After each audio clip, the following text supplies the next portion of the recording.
To my travelers out there, pre-COVID, what was it like flying coast to coast?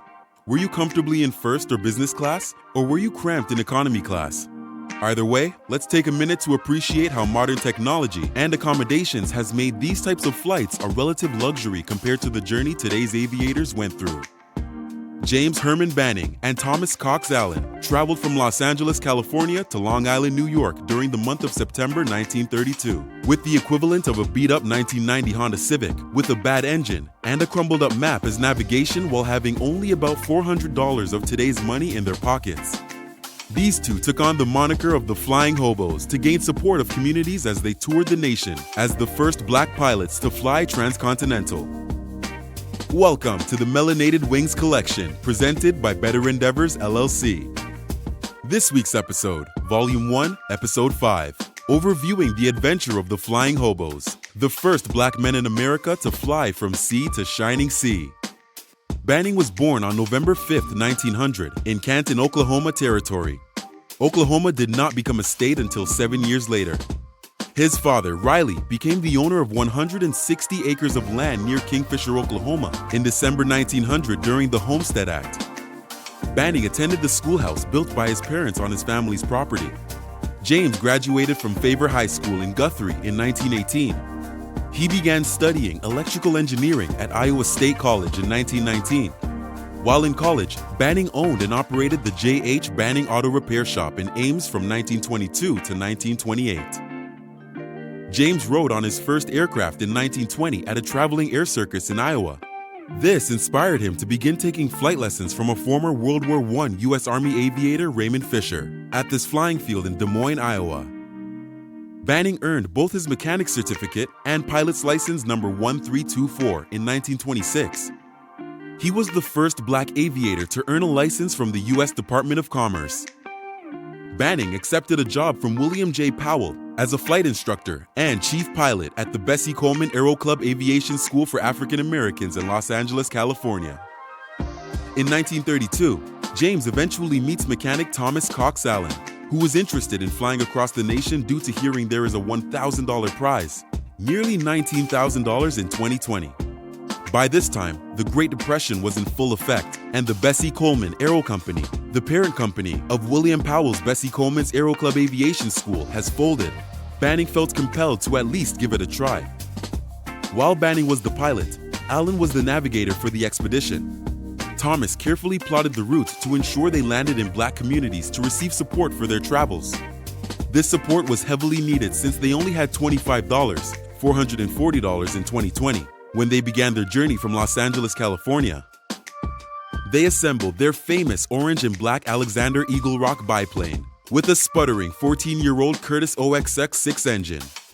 This infamous aircraft had unreliable instruments, including the compass, which was off by 30 degrees. Due to this poor instrumentation, they could not fly higher than 200 feet in most parts of the country. Their voyage commenced on September 18, 1932 from California. The duo was stranded for days in New Mexico due to a dark, cloudy storm. The clouds were so dark and thick, neither aviator could even see the aircraft's wingtips. This storm also destroyed their instrumentation, so the duo had to scrounge up money to continue. Due to this, they began marketing themselves as the Flying Hobos to gain media attention via the local and national newspapers. They solicited small donations, a warm meal, a place to stay overnight, and money for a tank of gas from the individuals they met at each of the towns that they landed at along the way. Donors would inscribe their names on the wing of their plane, which Banning and Allen called the Gold Book. As they made their way across the United States, stopping at some 20-plus communities, 65 contributors signed their name into the Gold Book, and with each takeoff, the hopes and blessings of their donors soared along with them. As word of their flight attempt made it into the local black press, radio and newspapers began to report their progress, drawing people to watch for their anticipated arrival. By the time the Flying Hobos made it to St. Louis, thousands of bystanders were ready to greet them. In Pittsburgh, with increasing press coverage and Election Day approaching, Democratic Party officials enlisted Banning and Allen to publicize Franklin Roosevelt's presidential campaign by dropping some 15,000 leaflets supporting the Democratic ticket along with their flight over the state of Pennsylvania. In exchange, The campaign funded the rest of the flight and the men's expenses, as well as the cost of care for the flight-worn Eagle Rock plane on its return trip to California. On October 9th, after an arduous 21-day journey, Banning and Allen completed the flight, landing at Curtis Airfield in Valley Stream, Long Island.